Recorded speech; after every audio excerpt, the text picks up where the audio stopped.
Desaline, ingénieur qualité et sécurité des soins au CHU de Limoges. Bonjour, donc je suis le docteur Jérôme Gaillard, je suis médecin urgentiste au CHU de Limoges, adjoint au chef de service du SAMU et vice-président de la commission médicale de l'établissement depuis février 2023.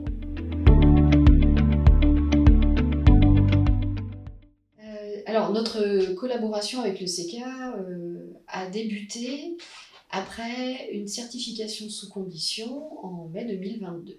Un certain nombre de recommandations nous ont été faites par la HAS et surtout l'annonce d'une nouvelle visite qui a eu lieu en décembre 2023. Entre ces deux visites de certification, nous avons décidé de mettre en place un certain nombre d'actions et d'évaluations pour lesquelles le CECA nous a beaucoup aidés.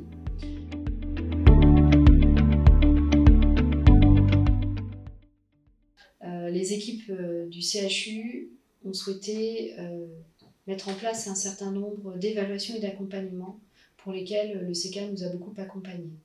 Par exemple, ils ont réalisé pour nous des audits de système, des traceurs ciblés, des parcours traceurs, ce qui nous a aidé à mieux appréhender les méthodes de la HAS, mais aussi à déterminer des actions concrètes.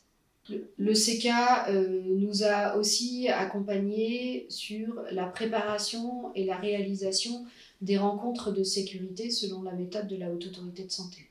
Le CECA a vraiment été un soutien tout au long de la mise en place de l'enquête culture sécurité des soins à travers les divers ateliers qui a été organisés par le CECA, donc au sein du CHU Limoges, afin de nous expliquer les dimensions de l'enquête, comprendre ce qu'est la culture sécurité, comment restituer les résultats auprès des professionnels.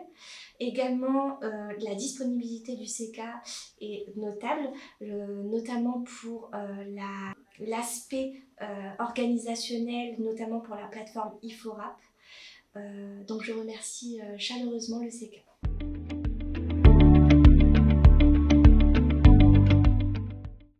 Moi j'ai fait la connaissance du CECA et de son existence même grâce à la certification. Le CECA nous a accompagnés pour plusieurs choses dans la vie de l'établissement. Tout d'abord, nous a bien aidé dans la certification, puisque nous avions été certifiés sous condition début 2022, et avec l'aide du CECA, nous avons pu nous mettre au point et à niveau sur les points qui nous avaient été reprochés pour pouvoir être certifiés définitivement en décembre 2023.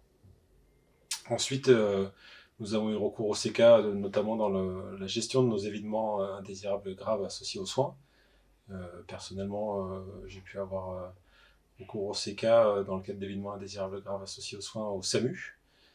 Et du coup, c'est une aide précieuse sur la méthodologie, et ça nous permet d'avoir on va dire une neutralité, quelqu'un d'extérieur, de neutre, qui nous permet de un peu dédramatiser cette gestion des EIGS et de faire ça en toute sérénité. Voilà, donc c'est une aide précieuse pour la gestion de ces événements indésirables.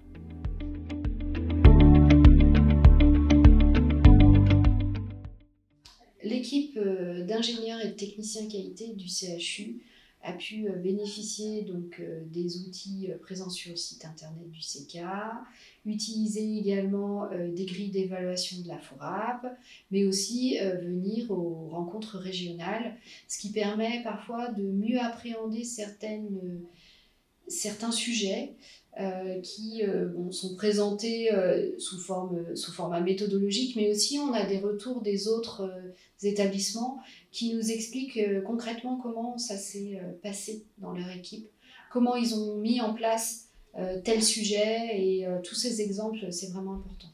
Au-delà de l'accompagnement sur site, mais aussi des outils du site internet, ce qui a été important pour mon équipe, c'est aussi tous les conseils informels que nous avons pu avoir.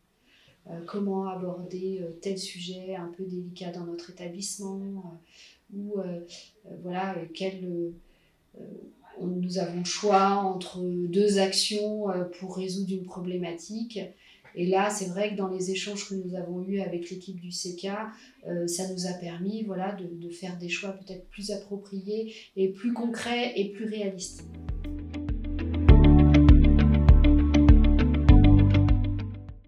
Donc ce qui me paraît très bien, en fait, effectivement, c'est d'avoir nos emplois du temps étant très contraints, il faut trouver des formats adaptés.